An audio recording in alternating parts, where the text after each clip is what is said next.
চলমান দাবদাহের ভয়াবহ প্রভাব পড়েছে পোলট্রি খাতে। গরম সহ্য করতে না পেরে প্রতিদিন শত শত মুরগির মৃত্যু ঘটছে রাজবাড়ির খামারগুলোতে। নানা পদক্ষেপ নেওয়ার পরও মিলছে না মুক্তি। এভাবে চলতে থাকলে পথে বসতে হবে বলে জানিয়েছেন উদ্যোক্তারা। রাজবাড়ী সদর উপজেলার পোলট্রি খামারি খোকন মোল্লা। তীব্র গরমে নানা পদক্ষেপ নেওয়ার পরও গেল 7 দিনে তার খামারে হিট স্ট্রোকে মারা গেছে 120টি মুরগি। প্রতিদিন মরছে 15 থেকে 20টি। জানান, এভাবে চলতে থাকলে কয়েক লক্ষ টাকার লোকসান গুনতে হবে তার। 1 কেজি 800 আর কথা কর, সেই জায়গায় মুরগি গড় ওজন আছে 1 কেজি 3 থেকে 400 ওজন স্টেশন। আর মনে করেন প্রতিদিন মারা যাচ্ছে 10টা 15টা 20টা করে। আমরা মেলা ক্ষতির লক্ষণ ভাই। গরমে মুরগি খায় না, ওজন ঘাটে যায়, স্টক করে মারা যায়। পানিতে ভিজাই রাখি, তার মধ্যে তো মারা যায়। যে টাকা কামাই হয় তার থেকে বেশি লস হয়ে যায়। মুরগির ঘরের চালে নিয়মিত পানি ছিটিয়ে বা বস্তা ভিজিয়ে রাখছেন অনেক খামারি। করছেন বাড়তি ফ্যানের ব্যবস্থা। তারপরও রোদের তাপ বাড়ার সাথে অসুস্থ হয়ে পড়ছে মুরগি। 10-12টা ফ্যান দেওয়া হয়েছে, উপরে ঝর্ণা আছে, তাও ঠান্ডা নিয়ন্ত্রণ করতে পারতেছি না। সেই ক্ষেত্রে প্রতিদিনই মুরগি মারা যাচ্ছে।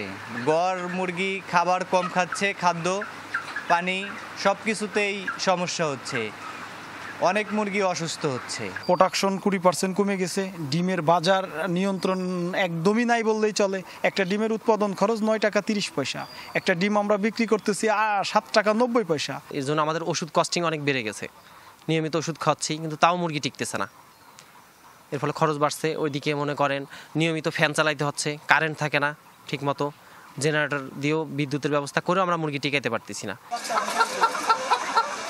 প্রাণী সম্পদ কর্মকর্তারা জানালেন, মুরগি লালন পালনের জন্য স্বাভাবিক তাপমাত্রা 25 থেকে 27 ডিগ্রি সেলসিয়াস।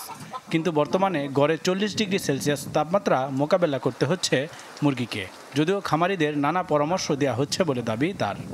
অত্যন্ত গরমের সময় এই সময়টা যাতে খাবার প্রদান না করে, যাতে শুধুমাত্র শীতল বা স্বাভাবিক তাপমাত্রার পানি যাতে সরবরাহ করা হয় এবং খোলামেলা পরিবেশে যত বড় প্রাণীগুলোকে রাখা যায় এবং মুরগির ক্ষেত্রে পর্যাপ্ত পরিমাণ বাতাস চলাচলের ব্যবস্থা যাতে রাখা যায়, তাহলে গরমজনিত যে সমস্ত সমস্যা এবং হিট স্ট্রোকের যে সমস্যা, সেটা থেকে তারা কিছুটা হলেও আশা করা যায় যে রক্ষা পাবেন।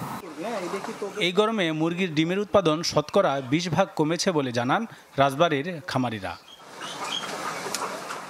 Desk report, channel 24। এ নিয়ে কথা বলতে আমাদের সাথে যুক্ত আছেন শেরেবাংলা কৃষি বিশ্ববিদ্যালয়ের এনিম্যাল সায়েন্স অ্যান্ড ভেটেরিনারি অনুষদের ডিন অধ্যাপক ডক্টর KBM সাইফুল ইসলাম। জনাব সাইফুল ইসলাম, আপনাকে স্বাগত জানাচ্ছি কৃষি 24-এ। প্রতিবেদনে যেমনটি দেখছিলাম, সারা দেশেই অত্যধিক গরমে মুরগি মারা যাওয়ার ঘটনা ঘটছে। এই বিষয়টি আপনি কিভাবে দেখছেন? পাশাপাশি এর ফলে ডিম ও মুরগির বাজারে কোনো প্রভাব পড়বে কিনা, এই সমস্যা থেকে উত্তরণের কোনো উপায় আছে কি? খুবই সময়োপযোগী একটা বিষয় আসলে। ধন্যবাদ জানাচ্ছি চ্যানেল 24-কে। গরমে মুরগি মারা যাওয়া এটা আমাদের দেশে নতুন কোনো ঘটনা নয়। প্রতি বছরই আমরা এই সমস্যাটার সম্মুখীন হচ্ছি এবং এবছর যেহেতু তীব্র গরম পড়েছে, অতএব এই সমস্যাটা আরো প্রকট আকারে ধারণ করেছে আর কি।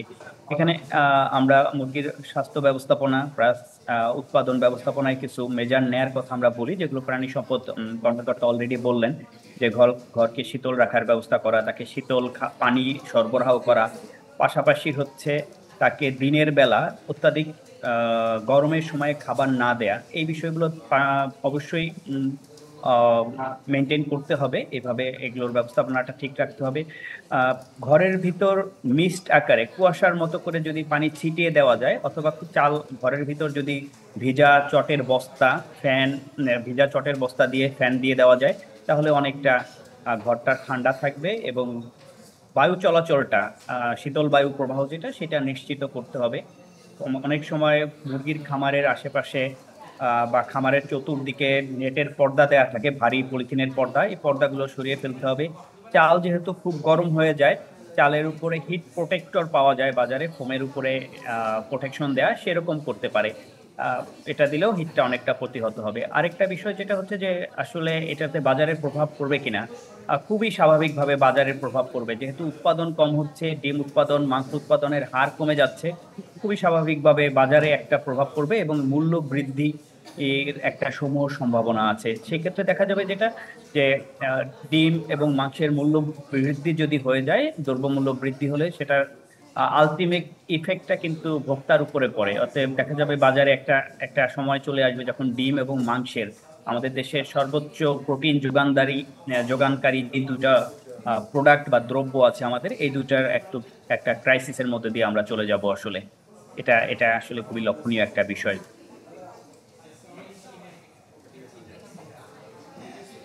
জি, জনাব সাইফুল ইসলাম, আপনাকে অসংখ্য ধন্যবাদ আমাদের সঙ্গে যুক্ত হবার জন্য। দর্শক, আমাদের সঙ্গে যুক্ত হয়েছিলেন শেরেবাংলা কৃষি বিশ্ববিদ্যালয়ের অধ্যাপক ডক্টর সাইফুল ইসলাম।